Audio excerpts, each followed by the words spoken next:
You can get that link everywhere. It's absolutely everywhere now, and you can tune in. You probably got a notification on your phone that it's live on YouTube. Let's as well. hope so. It is. Let's hope so. 100% is. But we have a very special guest today. We do. When we come back from the break, you'll see. Stay tuned.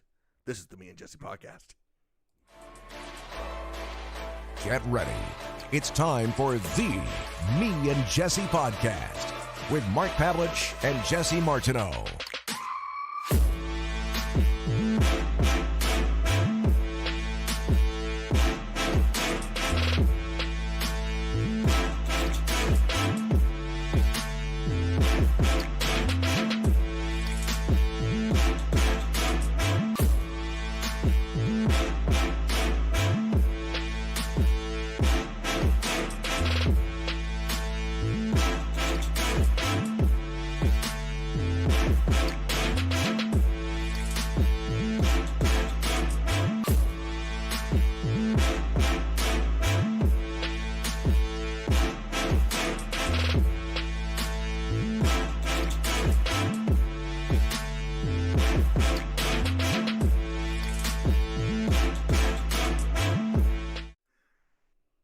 Welcome back, everybody, to the Me and Jesse podcast. My name is Mark Pavlich, and across the way in the Grove, the one and only, the big sexy, Mr. Jesse Martineau. Thank you very much, Mark. Good to see you again. How you been doing?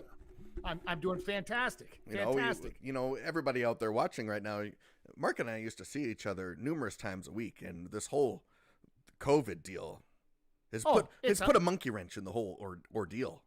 A monkey wrench is a very small term to be using because we used to see each other all the time. Hey, Jesse, tell the truth. We used to box together. Yes. We used to box together. This guy's got a jab that'll knock your chiclets out right from the back. Like stiffest jab going. If Mike Tyson's really looking for a real opponent, oh boy, I'll put my Jesse in there, drop the big hammer on him, see what happens. Well, you know, it was a fun time. What am I pouring today? Well, we have a special guest today. We have Marty Turco joining us, and Marty Turco, we'll get into in a little bit, but we're calling him the smartest goalie of all time. But he actually owns a brewery in Kingsville, Ontario. They sent me this because you can't get this in Alberta right now for some crazy reason. But that's going to change soon, I think, because this is Kingsville barrel-aged stout. And I'm going to tell you right now, I already had one of these. Of course you did. Yeah, because they sent me a double of everything, so I had to try all 5. And To make sure. And because, you know, I like to be honest. And I'm honestly saying, this is a dang good beer. Yes. This barrel-aged stout is nice. It's very dark, so they have other ones too. This one here, actually, we'll talk about this with Marty in a second. This actually won second in 2020 for lagers. So anyway. Where was the contest? That was nationwide. Wow. Yeah. Impressive. So that's your silver medalist for lager in Canada. It ain't Coors Light. I'm sorry to say. It's much better than Coors Light. But anyway, This is the barrel-aged stout. Mark, crazy time in playoffs. We'll get into that in a little bit too. But playoffs, great UFC this last weekend with our boy Max Holloway. One coming up.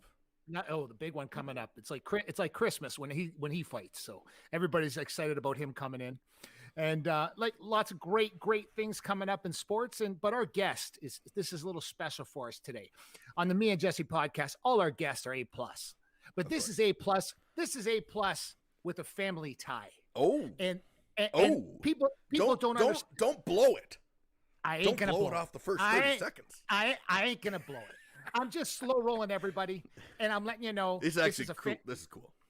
This is a family reunion today. Without even knowing it, it's a family reunion for all parties concerned. Oh. So this is going to be a great show. We're super excited about having this guest on our show. Of course. And I'm excited. If you're watching live, which many of you are, be sure to comment live either on Facebook or YouTube, and we'll try to get your comments on the show. If you have any questions for Marty when that comes up, please send those in, and we'll get those on the show as well. Try to ask them as many as we can if we have time. I know this conversation is going to be very good though. But there's been playoffs going on all over the NFL. Some craziness happens. Another hit to the head, couple hits to the head. But we're going to get into that in a minute because joining us now, Marty Turco, everybody, There joining he is. us. There he is. Boom! Hey, Hey, there he Hey. is. what's up? Cheers. What's up? Already drinking the Cheers. barrel-aged stout right here. Ooh. Oh man, it is something else. I'll tell you that. Now, everybody, welcome Marty Turco all the way from Dallas. Right. And you know, he's got his going too. Tell us about this beer that I'm drinking. Just want first of all, you guys hear me good? Everything. You're good. You're Fantastic. I'm looking at myself and I'm like, that's way too bright. good. Well, I've got the magic on my end, so I've already dialed you in. So looking out to everybody else, you look amazing as always. I feel decent for being 45 years on this planet. You know, things have been good to me, and including our health, family's health, and I hope everybody out there is that's super good. safe. Kingsville, that stout that you have, it was the genesis of Kingsville Brewery. Mark Muzzin. Yeah, Mark Muzzin, my cousin and co-founder here with Kingsville Brewery. He's he's the man there. Him and his wife Isabella, the butchers of Kingsville, and he made me that beer specifically originally. And Derek Bill Crayley, our brewmaster, perfected it. But we use Hiram Walker whiskey barrels, and so Wow. Now most people start off with Coors Light. How did you start off with the barrel-aged stout? Well, if I was to start it off, I'd go with the Light A. But when I'm talking about starting just our brewery, he gave me that. And you know why? He said thank you to me, which he never has to do. He was, my cousin, but was the brother to me growing up. We got reconnected when I went to Michigan, being so close there in the Windsor area. And so I got to see him a lot. And we hung out, and he's just like, dude, I know you like whiskey. We've drank a lot of beer together. I made this. I call 127. This is my thanks to you. And he gave it to me, and it's just kind of come full circle. We talk about how important for, all of us, especially, Detroit was, our hometown from Sault Ste. Marie. A lot of great players from the area played there. That's who I cheered for growing up with my dad, getting a chance to go to Ann Arbor. And so that Kingsville, Detroit, Windsor area, to me, my sister went to school in Windsor. My sister Nikki did. She was a Lancer. And then lo and behold, when I was in college, I'd go over to Kingsville, have lunch with the great late Brian Heaton, and to make my goalie equipment. And we go over to the plant Arrow. The Brian's plant still sits there in Kingsville, and we designed next year's pads. And I was one of the first to wear many of those lines, and it just didn't dawn on me the kind of nostalgic era I was entering, the moment I got to hang with just a sheer genius and, in the goaltending world. So, and then, when we wanted this beer and this whiskey stout came on to an iconic brand like Hiram Walker itself, to age our beers in there, I was like, you just can't make this stuff up, And so it turns out we got great beers, and I've been sampling a lot down here in Texas with restaurants and bars. We're a little bit different than Canada. We're out and about doing business, but what I've been saying lately is I say, it's a Canadian brand. It's it's going to be iconic in the future. We're cutting our teeth in Ontario, here in Texas, but it's like Canadians. It's very likable, right? Canadians are known as likable people, a lot of fun, and our beers are drinkable. Very poundable. Light A. For that dark beer that you have right there, people blows their minds when they taste it. They're like, man, this is barrel aged, and it's got that sweet cocoa and chocolate finish, whatever, it's been a lot of fun, to say the least. Like, it's a great chance to, start a family business. Honestly, it's something that I kind of always wanted to do. And the extended family from the Windsor Sioux people right through the game of hockey itself has just been, the support has been mind-blowing. I appreciate everybody out there. We got a long way to go, but and just thanks you guys for having me on to tell my story. So that's all I got. We're done now. No, listen. Listen. After the show's over, though, I do expect a large order from Alberta with all the people that watch our show. And listen. This is how this is connected. Everybody, this is a family affair now. You have to understand this. I grew up in Windsor. I was born in Sault Ste. Marie. Okay, you're named after my great one of the biggest listen, I don't have role models in my life. I have one, and it's my Uncle Marty, 93 years old. He is still alive and kicking, and I talk to him on a weekly basis. You are named after the great Marty Pavlich, And the story that goes along with the story is so mind-bending that my father, who's 86, who lives in Windsor, Ontario, Matt Pavlich, he went through the story with me 2 weeks ago to make sure I get it correctly. Then my uncle Marty called me at 93 years old. He's in Aspen, Colorado. He says, Mark, this is the story. Get a piece of paper and a pencil. Don't let Marty Turco tell the story. I'm telling you the story at 93 years old. This is the story. And your father and my uncle Marty used to play catch in front of my grandfather's house on Franklin Street in Sault Ste. Marie, Ontario.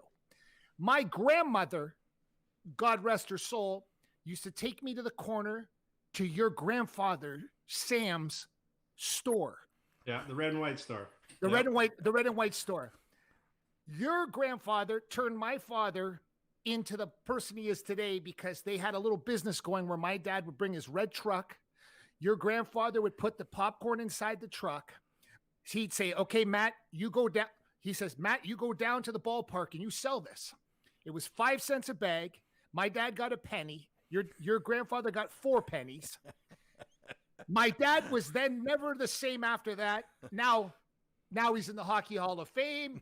Yeah. You know, the rest is history. But it all started with your grandfather. And it's so weird, Marty, how they tell the story so vividly.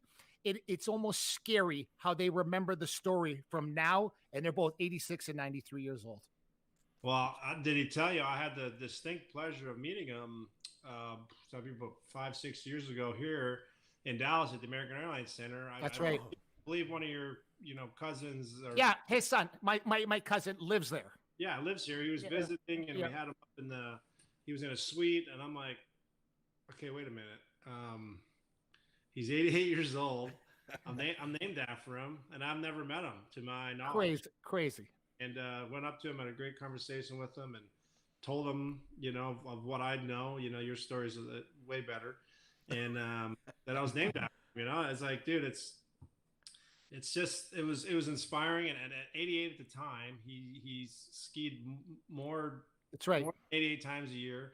I think he lived up in Wyoming or Montana. Big Sky, Montana. Big Sky, yeah. And then he's like, I shoot my age all the time. He was. That's right. And then I, just asking around of people just how, clearly for that era of Red Wing hockey, which, the 90s was pretty good. 2000s was great. Right. Those 50s, just of the players alone that played on it. And he was, one of those big leaders of the team. So the stories that, I've heard since then have just been really outstanding. Really proud to be named after that Marty, and just it doesn't surprise me that when I played for the Stars, that I played a lot of games at Joe Louis Arena. Yeah, they weren't playing there, and they were down at the Olympia or Cobo Hall, but we had pretty good success when we were in Michigan. We had great teams, and then I get to Detroit. Or I get to Dallas, and we play the Red Wings my first year as a starter, first time I ever played them, and we tied all 4 games. Oh, wow. And 2 of them, less than 30 seconds left in the game, the Wings scored to tie the game, went to overtime. There was no shootout. Wow. 3-0, 05-06 lockout. And in my head, I'm like, I'm going to slap these guys around my whole career. It probably took another, I don't know, felt like 10 years, but probably 7 years to finally get my first win. Hadn't won in Joe Louis until we played him in the 08 conference final. Oh, that's right. Yeah. We were down 3-1. I'm like, I'm not ending my career. We're not beating these guys once in Joe Louis. And I think I had 2 points, led the team in scoring.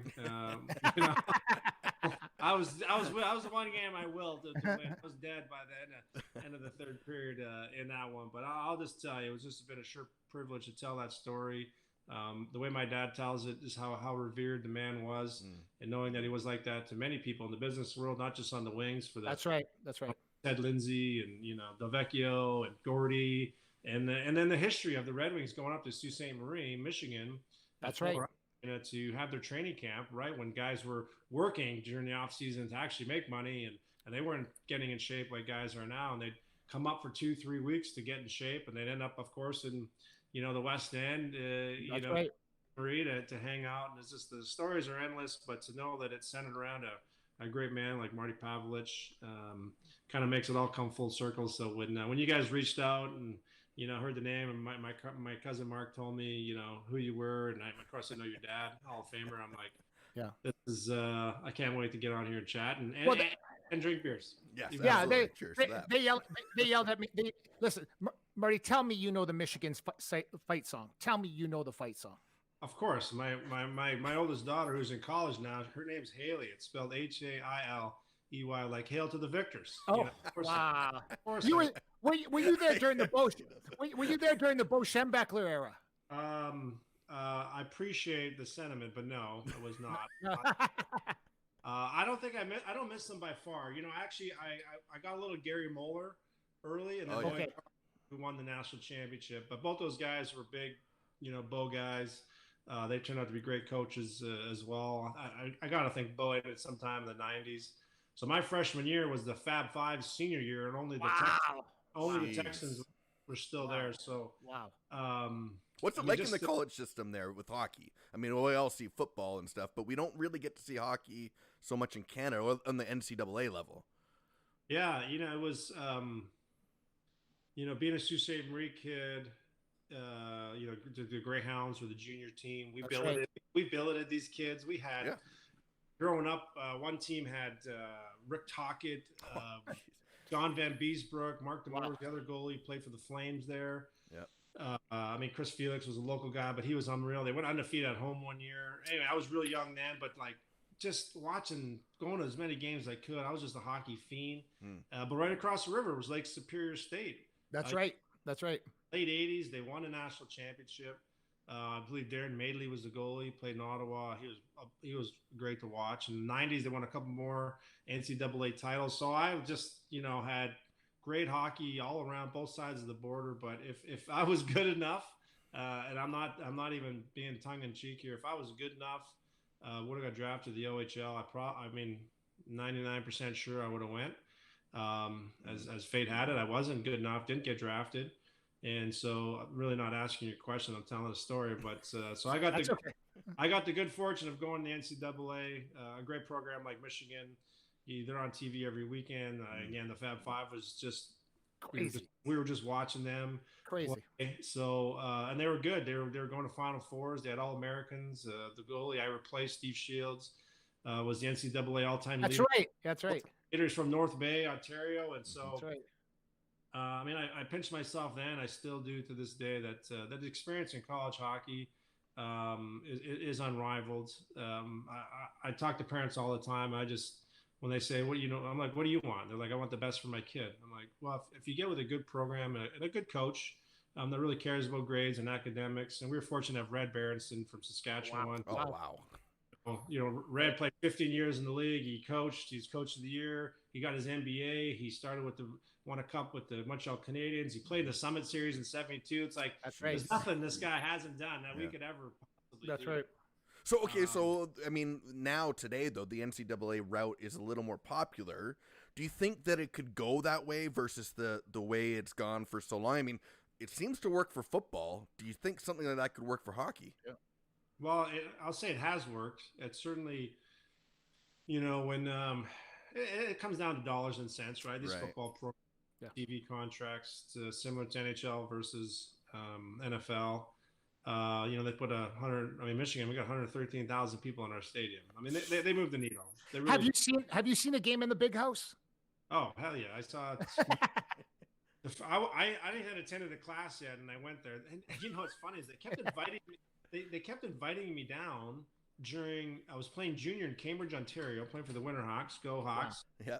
One full year there, and they kept inviting me down. They're like, "Hey, come down on a Saturday, visit this stuff." It's a very Americana thing, right? But as a small town Canadian kid, I'm like, miss a hockey game? Are you crazy? Come to a football game? Because that was the allure. They wanted you to see it, and it was a recruiting trip, and it just never did dawn on me that I was missing a good party. Basically, when I look back, what an idiot. So I never went on a recruiting trip, but Labor Day, freshman year, classes were to start that Tuesday. I'll never forget it. Went on the field. We're playing Boston College. Wow. I was just looking around, and I'm like, then it was only 109,000, I think. Only a mediocre 109. I'm like Sault Ste. Marie and the whole Goma district. I don't think has that many people living. They don't. No. Ontario. So I was like, we could fit everybody in here, like every single person I've ever met in my life. Crazy. So the experience was second to none, to say the least. Just a great school. We went to 4 Final Fours, so we obviously had a good time. Football won, basketball was good too. A lot of sports were. I just met some amazing people that I still are dear friends with today, and a lot of things that I'm doing, especially owning this business with Mark, is things I've learned from the Michigan era. So I highly encourage it. The CHL is produced a lot of great kids, a lot of great business people. It's a little more bus riding than I might want to do or used to, especially out west. But anybody's playing hockey, they got a good head on their shoulders, and it's just a wonderful sport. It's been good to me. Now, Marty, you've been dubbed the smartest goaltender to ever play the game. And, there's a few players in history that they actually had to change the rules because someone did something. You're one of them. Your puck handling skills, it was like having a third defenseman. When did that start for you? And was that something that you developed throughout your career, or is it something you just always had? Well, I didn't always have it because when I was going to Michigan, I was still 5'10", 150 some pounds. I did have the strength. I was 19 years old. I was just turning 19. I just pure strength alone. And we didn't have these sticks these kids have now that are super light and one piece and get your own curve. I remember going to play in Cambridge, for example, and they're like, those are 6 years old stick. That's the pack you're using. We still have some left. Here's your goalie mask. I never had a real goalie mask with a cage on it. And it was painted on 6 times. I could barely see out of this stupid thing, but I had my own sticks. I'm like, I got 12 sticks for the This is amazing. Anyway, I'll tell you when it started. It started when I was a kid, when my dad just, put a stick in my hand, and I just always wanted to, in the basement, in the backyard. He made me a rink. So I had a lot of opportunity to work on skills, just refining it. But as a goalie, right, like Ron Hextall was a just a hero of mine. I actually wrote him when I was in grade school. He wrote back, I got to thank him later in my life, but it made a big difference to me. But he was a great puck playing guy. But they would shoot it with their regular hand. And as a goalie, it just it was hard to do, and it was hard to leverage. And I wasn't big enough, wasn't strong enough. And so finally, when the strength came, and I got a glove that I could work in, and I flipped my hand over, did the grip and change it from here to this way. It gave me athletic posture. The first time I did it was actually by accident. I was just trying to stop a rim puck from going around, and I think I fumbled 3 in a row, and I was just so mad. I just turned my hand over and jammed it in there like a real athlete would do. And then I flipped my hand back over and passed it normally. And then as we introduced players to the drill, and I had to get it off really quick, I realized I had better accuracy. I realized my dispersion rate grew probably tenfold. I can move the puck in different angles without them knowing where I'm passing it. And more importantly, I actually had a backhand. So now it became, when everybody's like, oh, he's a lefty, go cover this wall, it's going to come around the glass. And it's still backhand. Some guys, now I had a backhand that I could sauce it, but I can get on the glass with some kind of velocity. So once I started doing that, and that certainly helped, but doing it in practice every day, gaining the trust of my teammates, gaining the trust of the coaching staff. I was very fortunate to come to Dallas, and Ed Belfour preceded me, and Eddie was he was a good puck mover, for that era. More just switching sides and moving up the boards a little bit. But coaches gave him that leeway, and I think they're just scared of him, to be honest with you. So they just went with it. And so then by that time, Zuboff and Hatcher and Maffichuk. Yeah, that's right. A lot of these guys were like, he's saving our body.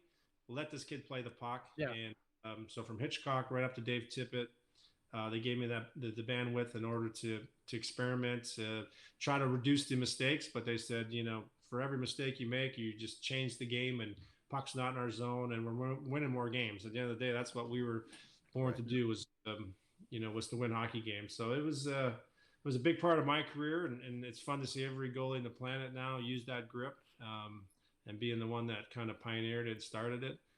It's kind of fun. I think I need to probably start getting like a commission for it or something. Absolutely. Maybe you guys can help me. That'd be great. Yeah. Well, you should get a commission for every trapezoid penalty. That's what they should really do. $100,000 your way. When was the last time you seen a trapezoid penalty? No, they don't call that either. Guys are scared to go out there for one. The whole thing is stupid. You should have sued him when it was right. But like, why handcuff a guy with skill? Exactly. Totally. It's like one guy can only the center. Basically, it says in basketball, only the center can be 3 seconds in the key, but not the small. Right. Yeah, You're like, that doesn't make sense. So anyway, I digress, but I appreciate you asking that. No, it is something. Not many people have the right to say that they changed the game because of how I played, and it is something I think that most people recognize. I mean, I had you in my fantasy hockey lineup in I think it was 05-06 when you had 41 wins. So I need to thank you personally for that because I won the cup that year. Speaking of commission, yes, right. Limitations is up yet. Send me a check. We'll take it. How do you like that? How do you like that, Marty? Living in Dallas, Texas, Dallas area, compared to Canada, there's got to be a big difference. Like just to be frank, it's. I mean, I love Dallas. I love Texas. Certainly go. I mean, we've been here 20 years. Wow. All but 2 of the last 20 years have been in Dallas. Wow. So a little biased. And the frankness really stems that, I left home when I was 18, just before I was 18 years old. And in all my professional life, including college, was all been in the United States. Yeah. So you're like, I mean, I'm gaining up on getting close to 30 years in this country. But the first time I ever set foot here after I finished school and landed in Dallas in July, I never thought I'd ever want to live here. Really? Well, it's 105 degrees outside, and the breezeway from the airplane into the terminal is probably cooking at 130. And I was here to play hockey at a rookie camp. I was like, holy snikes, this is hot. And I was never south of Cincinnati in my life at that point, more south than that. Never made it to Florida, California, or nothing. And obviously, what I say is I got some street cred here in Dallas, playing a long time, doing some great work in the community that, just matters to me. And, my wife's from Sault Ste. Marie. She's my high school student. Wow. All our kids are born here. They're all Canadian citizens, though. Oh, so, good. My oldest almost in McGill. She got into McGill. I was kind of hoping she did, but she's at a great college hockey school and outside of Cincinnati, Miami of Ohio.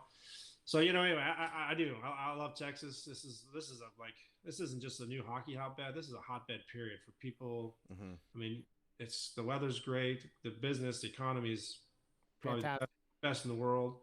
Fantastic. And it's a city that has everything. So it's fun to see everybody, but it's a great place to live too. It's how's hockey received? Awesome. What's that? How's hockey received in Dallas? Dude, we just had 240 teams in town this weekend for a youth hockey tournament. Wow. We have the Stars, who I work for as well. We run 16 sheets of ice ourselves. 16. Wow. Own and operate, manage them. Some of the cities obviously have money in them, but it's under our thumb.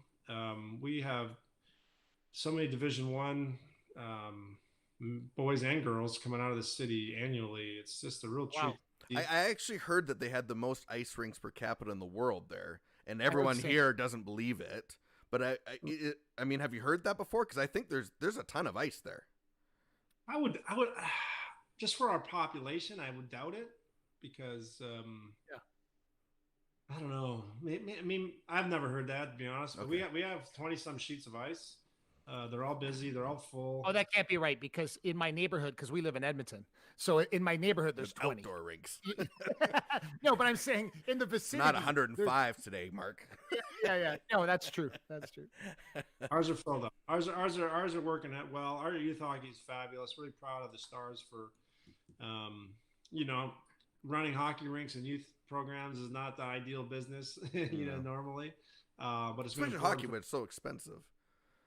It is. It's an expensive sport, and we're trying to get as many kids from all walks of life to play this great game, and that's part of what I do from the foundation community relations side of it. So it's kind of come full circle in the hockey world to come to a different community. I mean, there's a lot of days I'm like, man, I'd love to move back to Canada and see the family and just, I just love being outside, even when it's cold.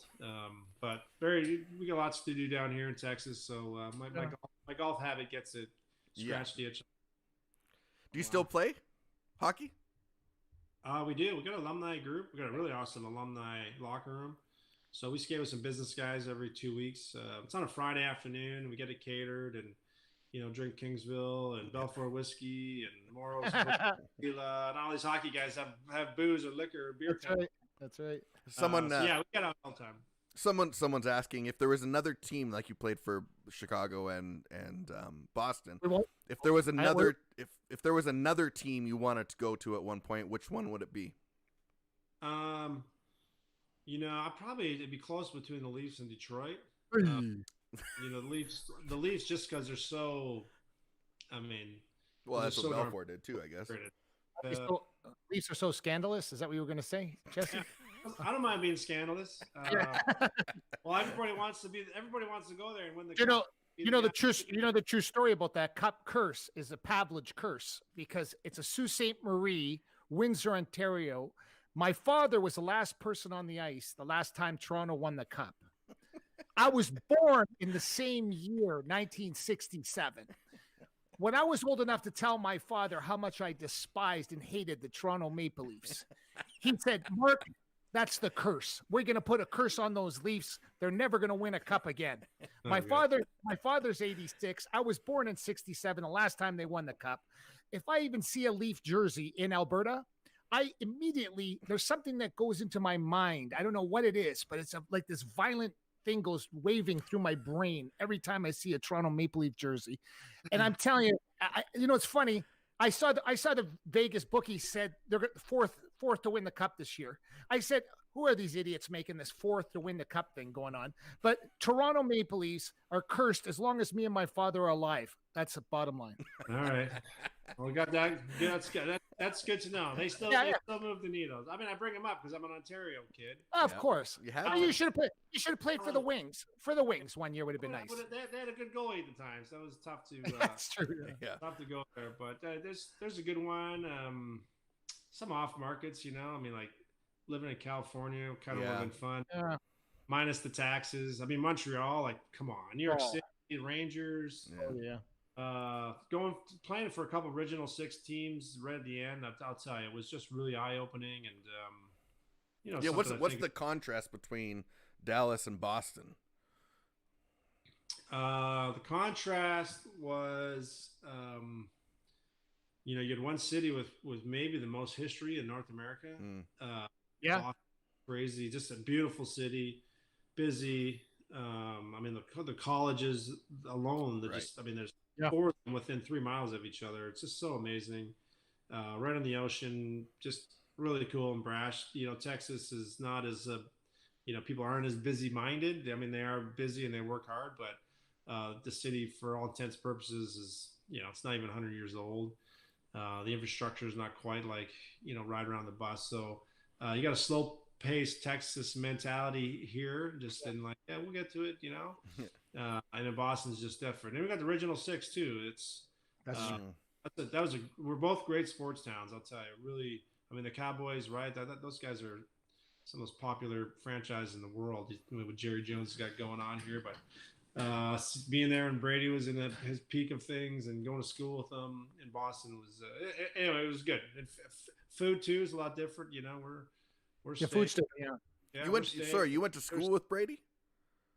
Yeah, Tom was never more than a third string quarterback. No, yeah. We had Dreisbach and Brian Greasy, who won a national championship for us.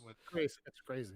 He was with us. So Tom was just a skinny little kid from California. Really, that's still true, but he just, might be going to his 10th Super Bowl after next Sunday night. Yeah. What do you do? You pay attention much to the NFL? Yeah. What's your predictions now? That's gonna be a good one. The Chiefs look pretty. We'll see if Mahomes comes back after injury. You must be living in that area. You must lean towards Green Bay then. In that game, yes, but not normally. Now it's just for people, but the Hunt family itself that owns the Chiefs, that's a Dallas connection. They live here. They just do things the right way. You don't hear too much scuttlebutt about the Kansas City Chiefs. Like, it's a buttoned up kind of place. And Mahomes went to Texas Tech, so and he's from East Texas. So Right. it's fun to watch.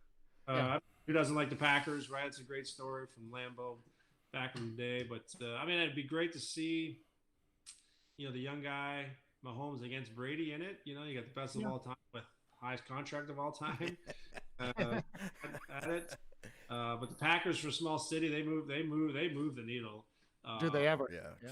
For broadcasts, and so it's gonna be really interesting. So it'll be fun to watch the Super Bowl no matter what. Any Mavs games? Any Mavs games when you get out there? Not this year. They don't have fans. Obviously, But having Luka Doncic here in Dallas, Big. yeah, we went straight from Dirk, who could have retired a few years earlier, but the man, right into Luka. So we've had a good run here of not necessarily championship caliber teams, but just fun. Very competitive. Very competitive. Yeah. No, we used to go to games. I remember one of my defensemen from Michigan, neurosurgeon Dr. Fox is his name, from Detroit, from Grosse Pointe.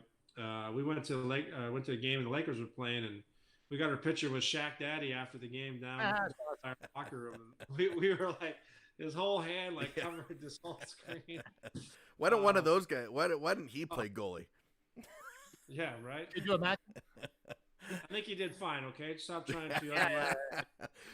Okay, so you're working with NHL Network as a broadcaster. What was that something always the dream after to stay in hockey and now broadcast?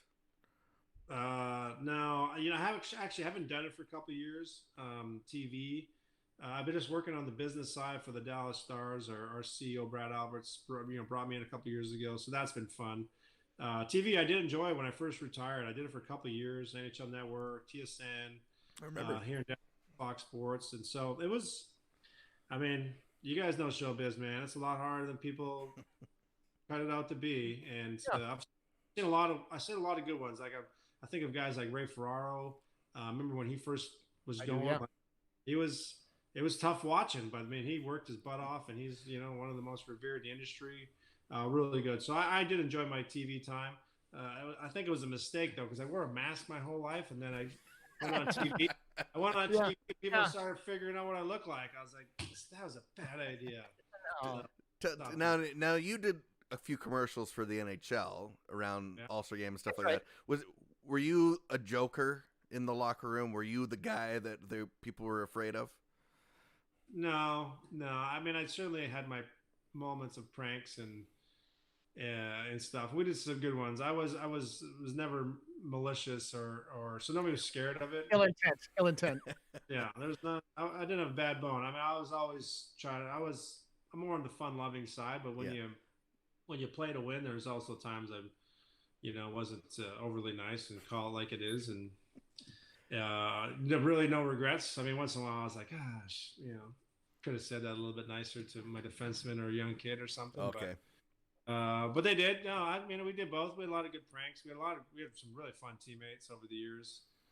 Some good dudes. Aaron Downey, he's probably my favorite guy of all time. He was super tough, but he was the man in the locker room. He just was funny. Just brought everybody, just kept them lighthearted, and then they had our backs at the same time. So we've had a lot of those guys, but he was one that just kind of stands out. But for me, I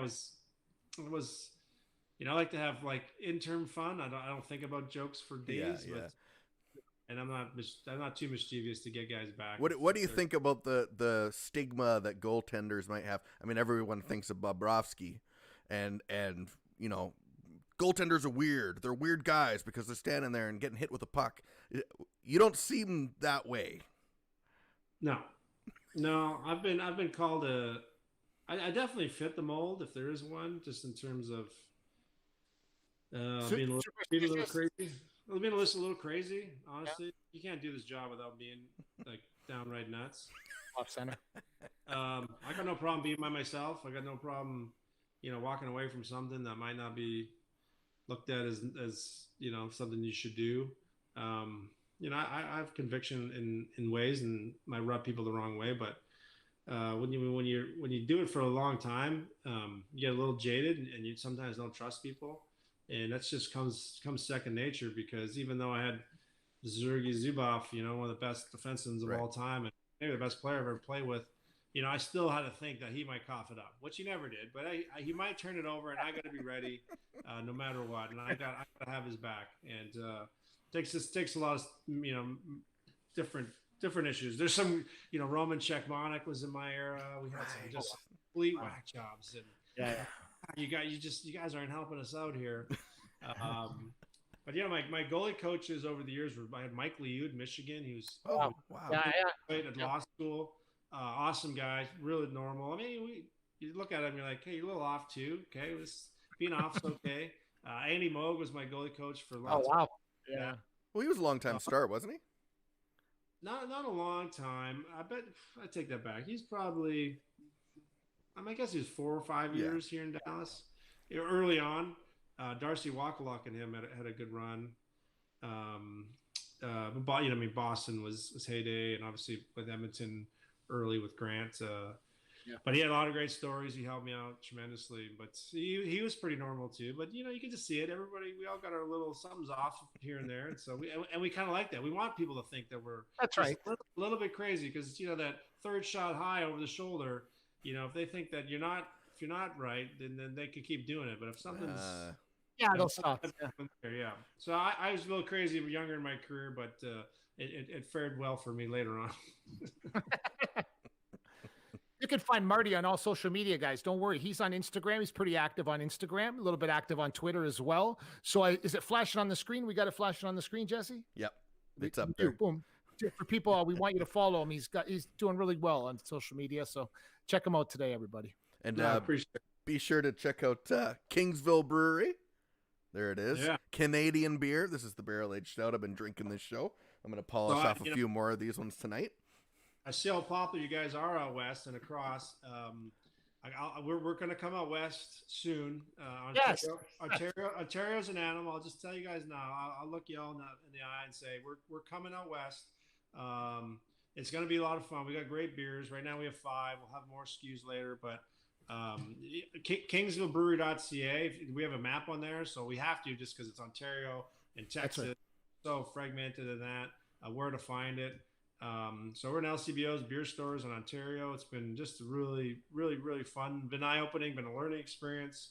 We get kicked in the gut, and then we got, big wins. And, today closing some accounts in Ontario. Awesome. It was fun for the team and getting tap handles down here in Texas. And we got great beers, man. And I'll tell you what, the people are like, why beer? I'm like, because you can only drink so much whiskey and tequila. Yeah. I get a little hungover from wine, which is okay, and I like a good glass of wine, especially Peely Winery from right in that area from Kingsville, Ontario. They're awesome, but beer is like a social thing, and I'm a social person. Grew up drinking beers, draft balls back in Sault Ste. Marie with my Legion teammates, right to just doing it now. It's just you just having a couple of pops with the guys and the gals and the family and people making it at home. Love doing it. People like to go out and buy and try new stuff. It's been really neat. I've met a lot of great people in this industry as well, so it's been fun to talk about. And at the end of the day, it is a business. It's a dog world, and that competitiveness, the juices are still there. So I like getting in after it, but I appreciate you guys even talking about it. Thanks for bringing that up. We will make sure that the people of Alberta find out about it because people in Alberta love their beer. Yes. But Kingsville's a special city, and I grew up in that area in Windsor, Kingsville area. And if people don't know, real special people come from that area, and that smell of the Hiram Walkers when you're going over top of the Hiram Walkers Bridge, that smell of that yeast is just it's aroma, but it's perfect. And I'm telling you right now, the Mark and his wife Isabella over there in Kingsville, forget about support local, everybody. This is what it is. But this is not a local brand. This is a brand that's going to expand throughout Canada and into the United States, but is produced by local people that really give a shit what's inside a beer, what's inside your glass of beer. Think about that for 1 second before you pick up, say, as Jesse would say, a Coors Light. It's not necessary. It's like I tell everybody, you can get a great cup of coffee at Starbucks, but you can get a better cup of coffee at the place down the street that's owned by mom and pop. I guarantee you. Mm-hmm. This is not a mom and pop per se, this brand, but this is the way it's been produced is. And there's something special about that when it comes to this beer. When my guy Jesse over there says to me, when you sent him the beer, I asked him off camera. I said, Jesse, tell me the truth. Don't lie to me, right? Because Jesse won't lie. And I said, don't say nothing if the beer's not good, okay? But when you come on air, I said, no, but he said to me, he goes, Mark, this stuff is money. This is fantastic beer. And then he started doing research that you came second in the country in the contest. Yeah. And I said, Jesse, where was the contest? He says, Mark, the whole country. I said, you got to be kidding me. This is fantastic. Now, to think about that the beer is so great that Alberta distributors will have to pick this up after this show, because after the tens of thousands of people that watch it, how can someone that's named after my great uncle, someone that was such a great goalie as yourself, I was born in Sault Ste. Marie, you were born in Sault Ste. Marie. That means all my followers, people that follow me on social media, you understand, you follow Marty Turco today, not just because he was a great goalie, but he started a family business with his cousin. Mm-hmm. And think about that. This is what this world needs more of, this type of law. And we stretch it all the way across the country. But the second it comes in Alberta, me and Jesse will throw a party, and we'll come off location into a good bar, and we will throw the party ourselves. Am I right, Jesse? Absolutely, 100% we will. It's done. It's done. Marty, just in closing, we have actually a pretty cool story here. There's a firefighter here in Edmonton, and his son, when the Oilers were struggling throughout the years, his favorite color is green, so he became a Dallas Stars fan. And he says, and because of Marty, he decided to play goal throughout his entire hockey career. So you inspired someone to get in front of the net and be a goalie. And that's from our friend Sean, who is actually a very amazing pickleball player here in Edmonton. You play pickleball? Yeah, we play pickleball. Okay, good. But so a little inspiring story there that you inspired a young guy here to play goal, and you were his favorite player. Well, I like to hear. I'll tell you, in Edmonton, we had such a great rivalry. We felt a little bit like the big brother, because there were 7 out of 8 years, so we won in the playoffs against the Oilers. Yeah. We did that CBC series recently of like you were net 4 of the Patrick Steffen goal, and Hemsky, who lives just around the corner from me now in Dallas, scored that goal. And I'll tell you, I always loved going to Edmonton and being a part of the City of Champions and playing them, because you knew you get their best and get a good game. And we ended up on the wrong side of the ledger a bunch of times, on the right side a few. That's right. It was a blast. I'll tell you, for that story of the guy inspiring people to play goal or move the puck or do something different. I love it. I too often hear stories here in Dallas from parents they're mad at me because their kid wanted to play goal, and they're like, how expensive it is. I'm like, hey, I never had a new pair of skates. This is a true story. I never had a new pair of goalie skates until I went to Michigan. Wow. They're always had somebody else's skates hand me down. Wow. And I, as kids, you don't know what you don't know. And to me, not having a goalie mask, or not having a nice light stick, or not having a brand new set of pads that were perfectly engineered to my leg height or size, it was for the love of the game. And I when you guys ask about Canada, the opportunity to skate in the wintertime in parks and backyards and frozen snowbanks, probably for my kid, my youngest is 12. He's a little hockey player. I'm jealous of most of his things, but I kind of wish he had that at times, because I was very lucky. There's just ingrained in me, and playing in Sault Ste. Marie, man, there's some tough customers in those parks, and there's no referees on those ponds or those guards, man. So the big debt of gratitude. And I'll say this lastly. You know how cool it is for me to have a Canadian brand in the state of Texas, where I live, to represent my country for good beers, for good conversation, to make relationships, and to continue having 1 or 2 of them, and just to build it. I'll tell you, it's been better than I could ever imagine, and to do with my cousin and run a family business, like you were saying, Mark. It's been a dream come true, one that I never knew I had, but we're living it. And to get a chance to talk about it too with you guys, this has been really, really fun. Thank you again for having me. Thanks so much for joining us tonight, Marty. We really appreciate it. And here's to the next one. Cheers. Yeah. This next one. We'll see you guys. Thank you very much. Thanks for being on, Marty. Appreciate it. We'll see you next time. You. Well, everybody, there's Marty Turco, as he figures out his computer there, of course. It's a great conversation, of course, and again, we know what we're doing here. So the tie is so bizarre. The tie of like when we were putting together the podcast, Jesse and I have been doing this for 4 or 5 years, right? But then when we switched over to sports, we had all these people that want to be guests on our show, from the NFL, NHL. And it was weird because I said, listen, we have to have Marty Turco on the show. And Jesse's like, whoa. What's so important about having Marty Turco on the show? And I told him the story and he couldn't believe it. Like, he's named after my Uncle Marty. My father, we all grew up in the same city together. Where his brewing company is now, I grew up 20 minutes away from there. Right. Mark, his cousin, grew up a street or two away from where I grew up in Windsor, Ontario.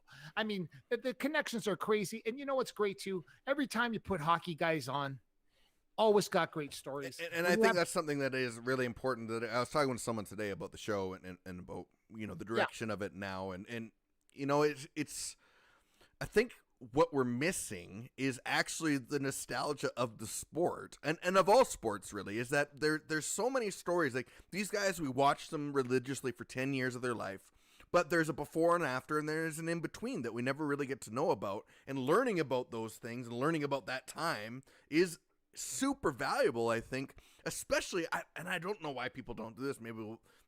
Why don't we do more mentoring with young people by sharing some of the stories like Marty?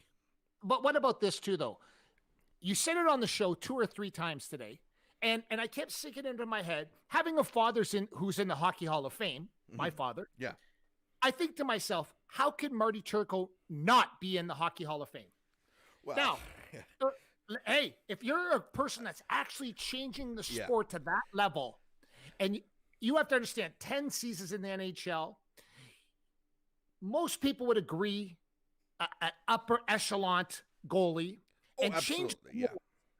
I know he's in the Sault Ste. Marie Hall of Fame, but the Hockey Hall of Fame should take a look, because when you're talking about someone that actually has the ability to change the sport, that and they actually change a rule. Like, if you look at the ice today, it looks different physically, like it for the last 100 years, and they make a change because of this guy. I think you raised a good question. Maybe this guy should be in some sort of category in the Hall of Fame.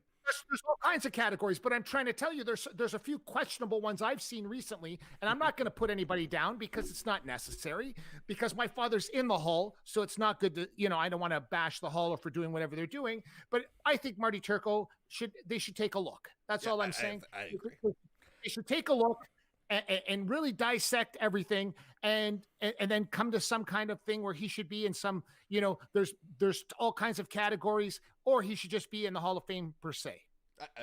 100%. Yeah. NFL this weekend. We got Tampa, Green Bay. Who you got in that? I got Green Bay all day. Yeah. I want to pick the GOAT. Although the GOAT showed up. I had friends telling me how bad Tampa and that Washington was going to beat Tampa. And I'm like, you don't underestimate the GOAT. The GOAT is here. Down in Green Bay. Let me tell you this right now. Sam Melvey, big Green Bay fan, big friend of the Me and Jesse podcast, yes. Huge Green Bay fan. My father's a huge Green Bay fan. Now, get that out of the way. I'm telling you, this is the year. This is the year Green Bay, you got to go into Lambeau. Whoa. You got to go. Listen, you got to go into Lambeau. Not as only a third of the fans, if that. Doesn't matter. It's the stench. It's the aroma. it's the atmosphere of it all day. Green Bay wins. Bet it. Okay. Bet all right. it. On the other side. Wait, go ahead.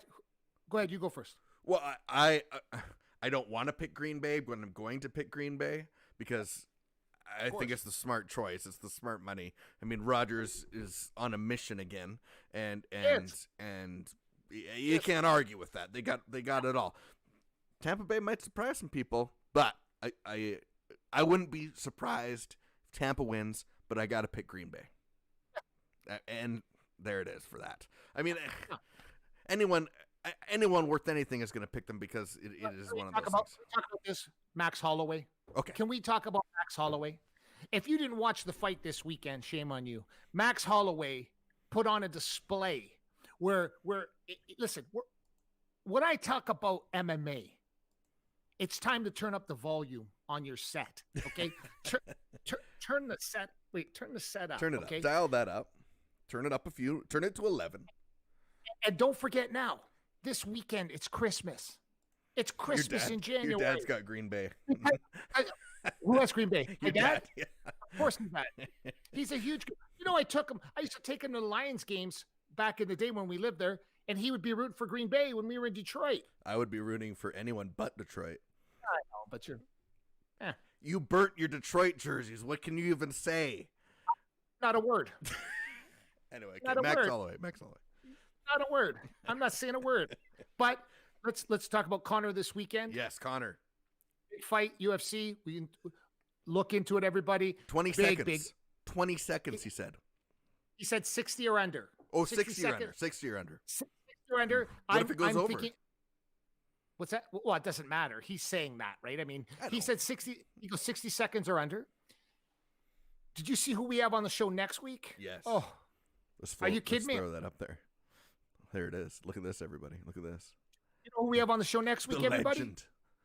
The UFC heavyweight champion, Hall of Famer, Boss Rutan. The Boss Rutan. Here comes the boom. But here comes the boss because it's on the show. Here comes the boss. MMA royalty. MMA royalty. No question. UFC Hall of Fame. Heavyweight champ. King of Pancrase. If you were in a street fight in the world, people used to ask me all the time, they say, Mark, who would you want with you in a street fight? With George St. Pierre, John Jones? I'm like, guys, no. Boss effing Rutan, okay? Because that's who I want with me. He might not even have to like take his shirt off. But listen to me when I tell you, Boss at this age still looks like a Greek statue if he takes his shirt off. This guy, he's an Adonis. He's going to be on the show next week, and I'm telling you, get excited about seeing Boss on the show because he's listen. Forget about all that stuff. Now he's into acting. He's all over everything. I mean, he doesn't stop this guy. This guy's work ethic is off the charts.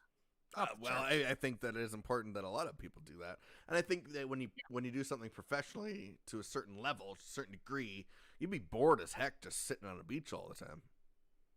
Yeah, you know, I agree. Yeah. I think it's time. You want to keep moving. You want to keep moving. Keep it moving. Economy of motion. Conor wins early second round. Bet it. Okay. Early second round. I hope so. It's a little longer than 60 seconds. I don't know. I think Poirier is a different fighter now. Listen. I like Poirier a lot. So I hate to see him in this position, but I mean, if he shocks the world, well.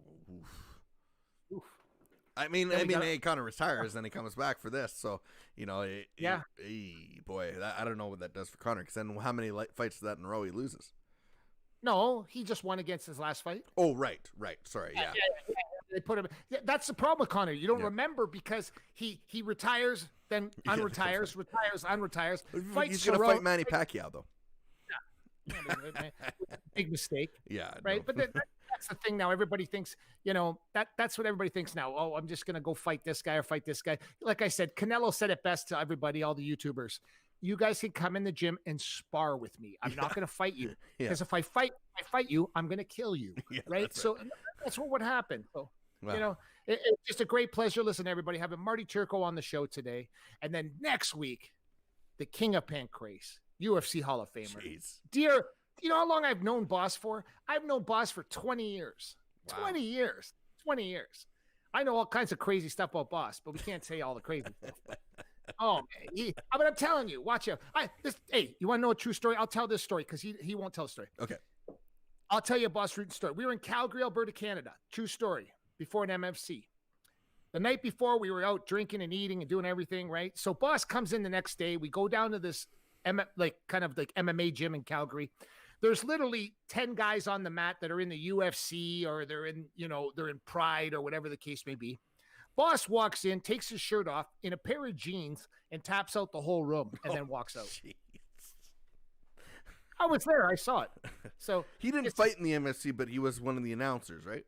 Yeah, he was a commentator in the MFC. Gotcha. I mean, it was past his era, but I'm talking about